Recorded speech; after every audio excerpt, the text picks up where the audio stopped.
welcome to my YouTube channel Perth Bright Side. Today we are going to discuss about how to apply student visa. I have made two different videos, part 1 and part 2. Part 1 is for those students whose age is below 30, and part 2 which I am going to make it in a next video. तो उसमें मैं explain करने वाला हूँ कि +30 as वाले के लिए स्टूडेंट वीज़ा की प्रोसीजर वो कैसे मतलब उनको अप्लाई कर सकते हैं।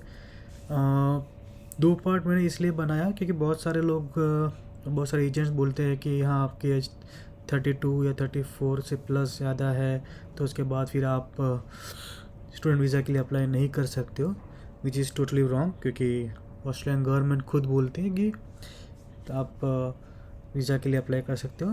प्रोसीजर सेम ही है, प्रोसीजर के अंदर कोई फ़र्क नहीं होता है, बट थोड़े से डॉक्यूमेंटेशन एडिशनल हो जाते हैं। तो वो मैं सेकंड वीडियो के अंदर बताऊंगा कि हाँ अगर 30+ एज वाले हैं जो स्टूडेंट वीज़ा के लिए अप्लाई करना चाहते हैं ऑस्ट्रेलिया के लिए तो वो कैसे कर सकते हैं। तो बेसिकली स्टूडेंट वीज़ा वो उसको सब क्लास 500 बोलते हैं। तो पहले हम जान लेते हैं कि about this visa, it's kind of temporary visa जिससे आप ऑस्ट्रेलिया के अंदर स्टडी कर सकते हो और इसके अंदर आप ट्रैवल कर सकते हो ऑस्ट्रेलिया के अंदर, और there is no any limitation. मतलब कि ऐसा नहीं कि आप एक बार इन हुए और एक बार आउट हुए, ऐसा नहीं है। आप मल्टीपल एंट्री वाला ये वीज़ा रहता है जिसके अंदर आप 40 आवर्स 2 वीक्स पीरियड मतलब 15 डेज़, तो मतलब 2 वीक के अंदर आप 40 आवर्स तक काम कर सकते हैं। वीकली आपको 20 आवर्स काम करना रहता है। 20 आवर्स से ज़्यादा आप काम नहीं कर सकते बिकॉज वो इलीगल हो जाता है। ये जो वीज़ा रहता है वो टेम्पररी वीज़ा होता है जैसे कि मैंने बोला। और ये वीज़ा आपका जो ड्यूरेशन होता है, जो कोर्स का जो ड्यूरेशन होता है उतने तक का रहता है। मतलब फॉर एग्जांपल अगर आपका 2 साल का कोर्स है तो 2 साल के ऊपर वो 1 से 2 महीना मैक्सिमम आपको एक्स्ट्रा देते हैं स्टडी जो भी आपकी कंप्लीट होती है उसके बाद के। अगर आपको स्टडी करना है, मतलब ये अगर वीज़ा अगर कंप्लीट हो जाता है उसके बाद भी अगर आपको स्टडी करना है तो अगेन आपको नया स्टूडेंट वीज़ा अप्लाई करना होता है।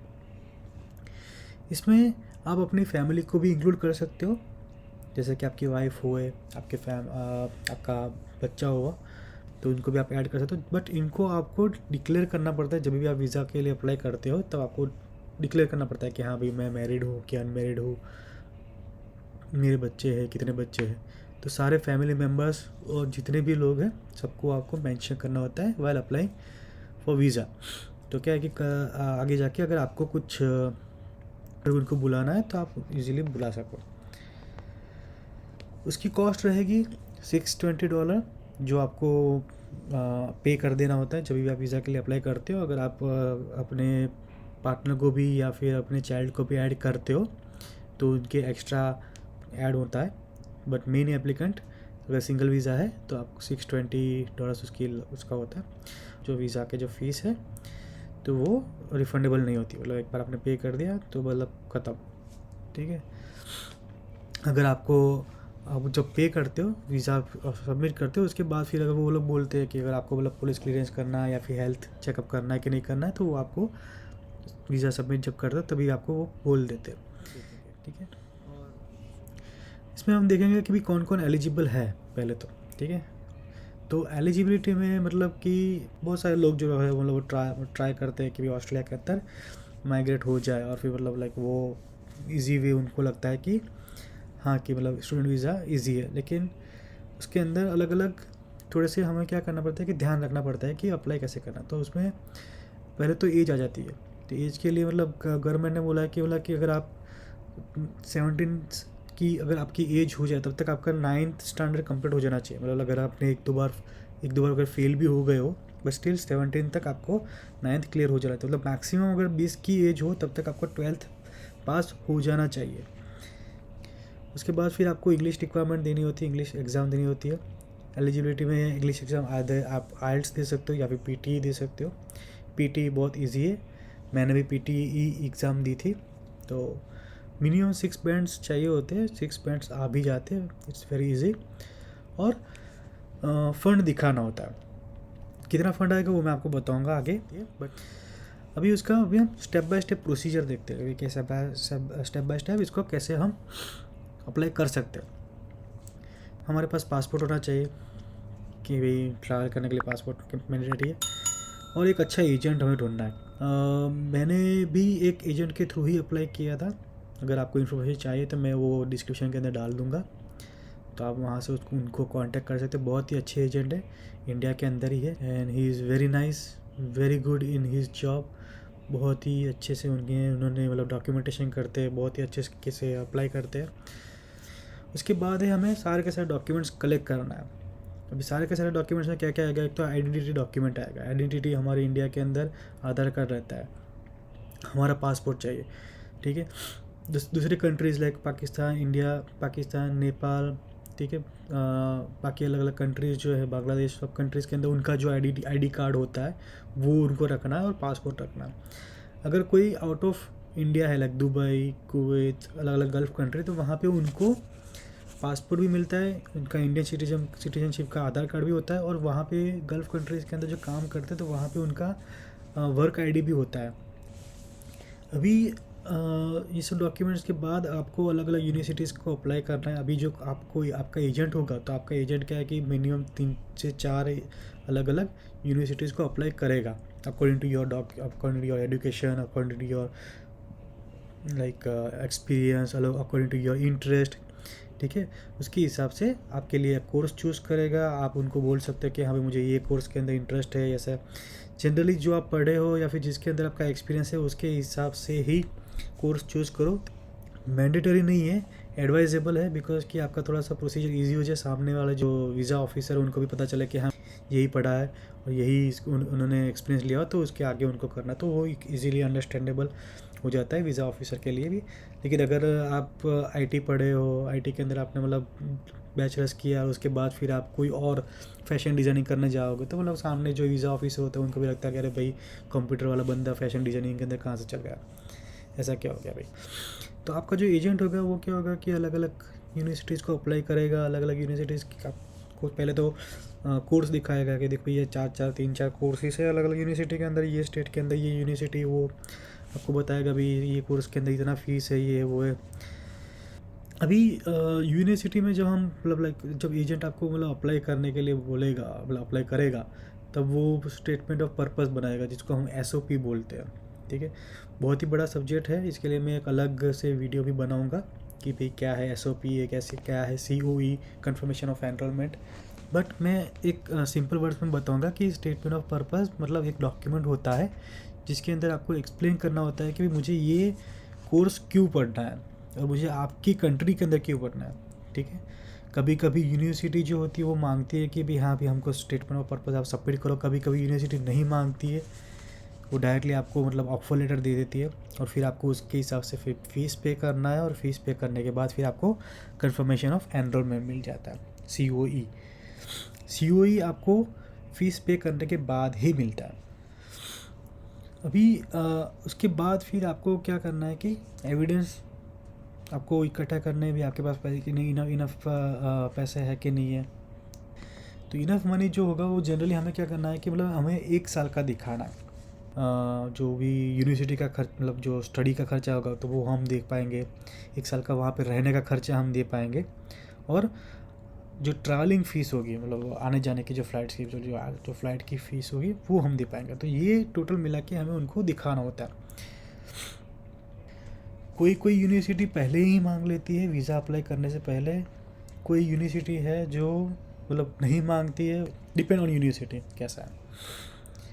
अभी रहने का खर्चा नॉर्मली कितना रहता है कि एक सिंगल स्टूडेंट है तो उसका $21,000 रहेगा, और अगर पार्टनर्स का होगा तो आप पार्टनर्स को भी ऐड करते हो तो आपको साथ में $7,000 ऐड करना है, और अगर आप अपने चाइल्ड को भी ऐड करते हो तो आपको $3,000 ऐड करना है ईयरली, ठीक है। तो अभी हम प्रोसीजर मतलब कैलकुलेट कैसे कर पाएंगे कि भाई हमें कितना शो करना है ना। फॉर एग्जांपल अगर आपका कोई कोर्स है जो $50,000 का है और 3 साल का है, तो 1 साल का जो फीस होगा उसको हम क्या करेंगे 50,000 डिवाइड बाई 3 करेंगे, तो जनरल अप्रोक्सीमेटली आ गया 16,000, प्लस लिविंग एक्सपेंस जो 21,000, प्लस ट्रैवलिंग कॉस्ट 2,000। अगर आपका कोर्स है 18 मंथ्स का मतलब 1.5 ईयर का कुछ, अगर 20,000 का रहा डिवाइड बाय हम 18 करेंगे, ठीक है, तो उसका रहेगा आपका 13,000। और उसके ऊपर अगर आपने कुछ फीस पे कर दिया है तो वो माइनस करके आपको दिखाना। जो फीस है 1 साल की, उसमें से आपने कितना पे कर दिया है उसको माइनस कर लो और बाकी का अमाउंट हमें शो करना है एज ए फंड। अभी जो एविडेंस हुआ तो वो उसमें हमें क्या क्या ध्यान रखना है, दैट इज़ तो जो भी हमें लिक्विड फंड होगा, जो हम इमीडिएटली उसको एक्सेस कर पाएंगे, जो भी पैसे को, लाइक एफडी हुआ, कैश बैंक के अंदर डिपॉजिट हुआ, है ना, तो वो सब हम उसको जेन्यून एक्सेस बोल सकते हैं। Genuine access in the sense like वो इमीडिएटली हम एक्सेस कर सकते हैं। जेन्यून एक्सेस मतलब कि हाँ अभी हमारा ही है जेन्यूनली, ऐसा ना हो कि मतलब कि दोस्त का हो और किसी और अंकल आंटी का हो और वो हम उसको दिखाते नहीं भी, वो हम एक्सेस नहीं कर पाते भाई, और वो हमें वो एक्सेस करने भी नहीं देंगे। तो जेन्यून एक्सेस में हुआ हमारा बैंक का अकाउंट या फिर मम्मी का बैंक का अकाउंट या फिर फादर का, इसके अंदर ब्रदर का या फिर सिस्टर का बैंक के अकाउंट का पैसा नहीं का अकाउंट होगा, सिर्फ स्टूडेंट जो मतलब स्टडी करने के लिए जा रहा है वो, और उनके पेरेंट के अकाउंट का। अगर पेरेंट्स अगर सपोर्ट करते हैं तो उनकी भी आइडेंटिटी डॉक्यूमेंट चाहिए कि पता चले कि हाँ भाई ये पेरेंट है और ये मतलब उनका बच्चा है। और फिर उसके बाद अगर आपने कुछ अगर एजुकेशन लोन या ऐसा कुछ लिया है तो वो भी आपका डॉक्यूमेंटेशन आपको सबमिट करना होता है कि हाँ भाई देखो हमारा एजुकेशन लोन अप्रूव हो चुका है। बैंक जो होगी वो डायरेक्टली यूनिवर्सिटी को पे करेगी। अगर आप विथ पार्टनर अप्लाई करने वाले हो तो अपने पार्टनर का डॉक्यूमेंटेशन लाइक मैरिज सर्टिफिकेट आपको देना है, उनकी पासपोर्ट कॉपी भी देना है, उनका आईडी का डॉक्यूमेंट भी देना है, तो उनको पता चले कि हाँ भाई ये मतलब है भाई आपकी लीगल वाइफ है। और फिर उसके बाद फिर आपको अलग डॉक्यूमेंटेशन देना होता है जिसमें आपको एक्सपीरियंस डॉक्यूमेंट रहता है, और आपको एक डॉक्यूमेंट बनाना होता है जिसको हम बोलते हैं कि जेन्यून टेम्परेरी एंट्रेंस डॉक्यूमेंट। अभी इसका जो नाम है वो जेन्यून टेम्परेरी एंट्रेंस मतलब क्या है कि हाँ आप जेन्यूनली टेम्परेरी ही जाने वाले हो। जेन्यून टेम्परेरी एंट्रेंस के अंदर आपको क्या क्या दिखाना है, प्रीवियस स्टडी दिखाने है, गैप दिखाना है अगर कोई स्टडी का हुआ तो, अभी कहीं पे अगर आप जॉब कर रहे हो तो उसका करंट एम्प्लॉयमेंट लेटर दिखाना है, आपके घर के अंदर कैसी आपकी सिचुएशन है, होम कंट्री में कैसी सिचुएशन है वो दिखानी है, ठीक है। आपका कोर्स आपको क्या वैल्यू देगा इन फ्यूचर, आपसे इसका क्या फ़ायदा होगा वो बताना है। और आपने अगर कहीं और कोई कंट्री के अंदर अगर आपने ट्रायल किया तो वो हिस्ट्री आपको दिखानी है। सब डॉक्यूमेंट्स आपको चेक करना है, सब डॉक्यूमेंट्स आपको एजेंट को दे देना है और एजेंट आपको फिर वो वीज़ा अप्लाई कर देगा। जब वीज़ा हम अप्लाई करते हैं तो हमें उसमें कोई भी गलत इन्फॉर्मेशन नहीं डालनी है, और हमारा जो वीज़ा होता है वो ऑनलाइन अप्लाई होता है तो उसमें हमें कोई प्रॉब्लम नहीं, सारे के सारे डॉक्यूमेंट हमें स्कैन कर देना है, स्कैन करके एजेंट को दे देना है और एजेंट हमें वो वीज़ा अप्लाई कर देगा जिसका फ़ीस रहेगा $620। अभी पहला स्टेटस रहेगा इनकम्प्लीट, मतलब कि आपका मतलब अभी तक फाइल पूरी कंप्लीट नहीं हुई है। जब सारे डॉक्यूमेंट्स आप अपलोड कर देते हो तो उसमें आते हैं फिर रेडी टू सबमिट, फिर हम सबमिट पे क्लिक करते हैं तो आपके फाइल का स्टेटस हो जाता है सबमिटेड, मतलब कि आपका फाइल सबमिट हो गया। और इमीडिएटली फिर उसके थोड़ी देर के बाद फिर वो चेंज हो जाता है रिसीव्ड, मीन्स सामने वाले जो वीज़ा ऑफिसर को वहाँ पे मिल गया। अभी रिसीव्ड के बाद उसका स्टेटस जाता है इनिशियल असेसमेंट, जिसमें वो लोग आपको बोलते हैं कि अगर आपको कुछ डॉक्यूमेंट्स या फिर कुछ अलग प्रोसीजर करने की ज़रूरत पड़ेगी कि नहीं पड़ेगी, जिसमें आता है बायोमेट्रिक, हेल्थ एग्जामिनेशन और पुलिस क्लियरेंस, अगर आपको करने की ज़रूरत पड़ेगी कि नहीं पड़ेगी। जनरली स्टूडेंट वीज़ा के अंदर कोई भी पुलिस क्लियरेंस नहीं मांगता है, सिर्फ अगर आपको कोई पीआर के लिए अप्लाई किया है या फिर कोई लाइक टेम्पररी कोई और वीज़ा अगर आपने अप्लाई किया है, वर्क वीज़ा या फिर कुछ और, उसके अंदर ही आपको पुलिस क्लियरेंस सर्टिफिकेट की, पीसीसी सर्टिफिकेट की आपको ज़रूरत पड़ती है, अदरवाइज़ आपको पीसीसी की ज़रूरत नहीं पड़ती है। तो बहुत सारे लोग बोलते हैं कि पुलिस क्लियरेंस चाहिए, ये चाहिए, नहीं भाई कुछ नहीं चाहिए होता है। बायोमेट्रिक देना होता है, हेल्थ एग्ज़ाम देना, अगर वीज़ा ऑफिसर बोलते हैं तो ही आपको करना है, बाकी अदरवाइज़ आपको एक्स्ट्रा पैसे खर्च करना नहीं है। इनिशियल असेसमेंट के बाद फिर वो लोग वीज़ा आप जब सबमिट करते हो उसके बाद फिर वो लोग बोलते हैं कि बायोमेट्रिक, तो आप अपॉइंटमेंट लेके आपको बायोमेट्रिक देना है। हेल्थ एग्ज़ाम के अंदर भी आपको जब आप वीज़ा अप्लाई करते हो तो आपको वो बताते भी है कि आपको क्या क्या हेल्थ चेकअप रहेगा, मेडिकल चेकअप रहेगा, एक्सरे रहेगा, और कुछ एडिशनल अगर उनको चाहिए तो वो बोलेंगे। बट जनरली ये दो चीज़ रहती है, आपको एक मेडिकल चेकअप रहता है और एक एक्सरे रहता है। उसके बाद जब आप ये दोनों सबमिट करते हो तो वो ऑनलाइन वहाँ से मतलब वो ऑफिस से ही वो लोग सबमिट कर देते हैं, वो आपको वापस नहीं देंगे कि हाँ भाई ये लो डॉक्यूमेंट आप जाके अपने एजेंट को दे दो या फिर वो एजेंट सबमिट करके, नहीं, ऐसा नहीं होता है। आपका एप्लीकेशन नंबर क्रिएट हो जाता है तो वो एप्लीकेशन नंबर के अंदर ही वो आपका बायोमेट्रिक और हेल्थ एग्ज़ाम वहाँ पे सबमिट हो जाता है। सबमिट हो जाने के बाद जब वो दोनों प्रोसीजर हो जाती है उसके बाद फिर आपका वीज़ा का स्टेटस हो जाता है फर्दर असेसमेंट। मीन्स अभी आपके सारे डॉक्यूमेंट सबमिट हो गए, अभी बस भगवान का नाम लेना है और विश करना है कि आपको वीज़ा जल्द से जल्द ग्रांट हो जाए। उसके बाद आफ्टर 10-15 डेज़ के अंदर आपका रिज़ल्ट आ जाता है। अभी वीज़ा जब हमारा हो जाता है उसके बाद फिर क्या आता है, तो उसके बाद फिर हमें एक वीज़ा ग्रांट नंबर आता है। आपका वीज़ा कब एक्सपायर होगा वो आएगा और उसकी कंडीशंस आएगी कि भी आपके वीज़ा के अंदर क्या क्या कंडीशंस है, आप कितना काम कर सकते हो, कौन से कितने आवर्स तक काम कर सकते हो, क्या कर सकते हो, वो सारे की सारी कंडीशन वो वीज़ा के अंदर लिखी हुई आती है। So guys, this is how we can apply for student visa. I hope मेरी इन्फॉर्मेशन से आपको थोड़ा सा आइडिया आया होगा कि कैसे स्टूडेंट वीज़ा को हम अप्लाई कर सकते हैं। If in case if you have any doubts और question, please comment below. I will try my best कि मैं आपके क्वेश्चंस का आंसर दे सकूं। जितना मेरे पास नॉलेज है उसके हिसाब से मैं आपके सारे क्वेश्चंस का आंसर दूंगा। और please do subscribe my channel, that will really motivates me. आपकी लाइक्स और आपके सब्सक्राइब मुझे और इंकरेज करेंगे। Thank you so much guys. See you soon in the next video. Take care. Bye.